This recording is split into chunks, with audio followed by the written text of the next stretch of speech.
Hey guys, just enjoying my last cup of coffee before I head off to work. I wanted to make a follow-up to the last video that I made about my vehicle break-in. I learned two very important lessons from that vehicle break-in, but I only talked about one of those lessons in my previous video, and that's the importance of not leaving anything worth stealing in the vehicle. Okay, I think I already knew that, but that was just, I had left that Benchmade triage in the vehicle, and it always stayed there because I wanted it there in case of an emergency. But I didn't want it stolen, and so I was leaving something of value in the vehicle. Okay, the second lesson is probably the more important lesson that I could convey to you. It's something you already know. You know this, so it's not going to be new. But it's something that I learned all over again from my own personal experience. And that's this. I'll go ahead and tell you, and then I'll explain it over the rest of the video, is that if you need help, well, you are going to need help at some point in your life.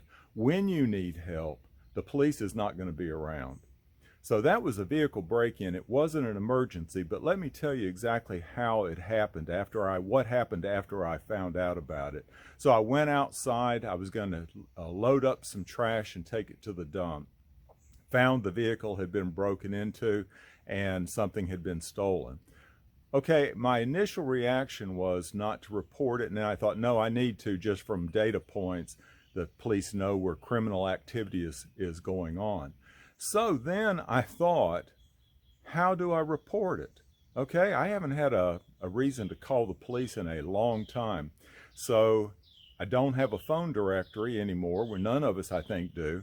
It's all on our smartphones. So I queried, now let me explain where I live. I live in the country, but you wouldn't know it to look at the neighborhood. It's fully developed. My street address is a Columbia, South Carolina address. I think a lot of my followers know that. But I don't actually live in the city limits of Columbia, South Carolina. I live closer to a small town. And so I initially thought I'll Google or find the phone number for a Columbia Police Department. That's the appropriate way to report this. It wasn't an emergency. So I did find the phone number. Took me a minute or two. I called it, and I got a voice recording. I got one of these where for one, do this, for two, do this, but I could not get a live person. So I hung up. I thought, well, I'm closer to a small town. I'll call that small town, and that's who I normally see patrolling the streets. So I did the same thing, looked up their number, called them. I could not get a live person speaking on the phone. I didn't think it was appropriate to call 911 because it wasn't an emergency, and I didn't want to bother them and take up their time with a non-emergency. But I couldn't get anybody any other way. So after about 10 minutes, I decided I'll call 911. They answered the phone immediately, and when I explained, they said, no, that's okay. Everybody calls 911, and we route it to the appropriate channel, so don't worry about that. Well, that went just fine, and I'll know to call 911 in the future for this type of situation if it ever occurs again. But how long did it take the police officer to respond? And he didn't have far to come. This isn't I'm not far from the town, and he didn't have far to come.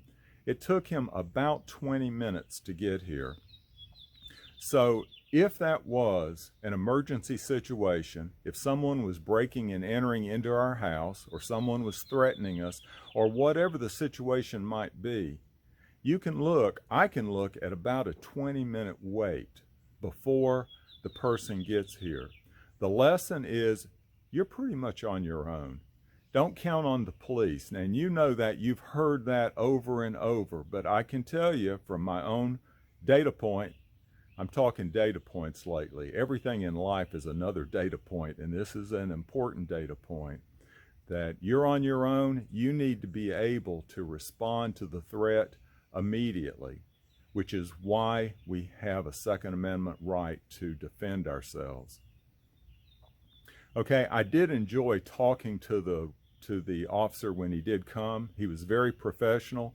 I enjoyed our conversation. he told me some interesting things. I mean, this is the #1 type of call he gets, a vehicle break-in. I asked him to give me an idea how many a week that he responds to, and he said 10 to 12 vehicle break-ins per week. He said, oddly enough, it happens the most often on rainy nights. He thinks because it might mask the noise. He said, and this is another lesson that you're on your own. He said about all he can do is review any videotapes or security tapes if you have a system installed, and he recommends everybody to have some type of video system, recording system installed at their house. He said he reviews a lot of tapes. He says most of the people that are doing the break-ins know to act confidently, like they're not sneaking around. That's their vehicle and they're there for a reason.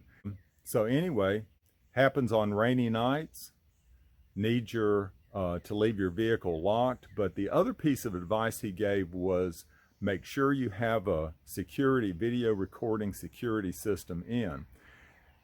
That tells you another thing, because without you acting to put in a recording system, there's nothing they can do anyway. So in a way, why report it? Now, I'm glad I did. I got a lot of good information from him, but he couldn't do anything about it. So when they talk about, now here's a random point, when they talk about disbanding the police, well, I've gotten in some interesting conversations about that. You know, up in Minnesota, they're talking about, you know, defunding the police force.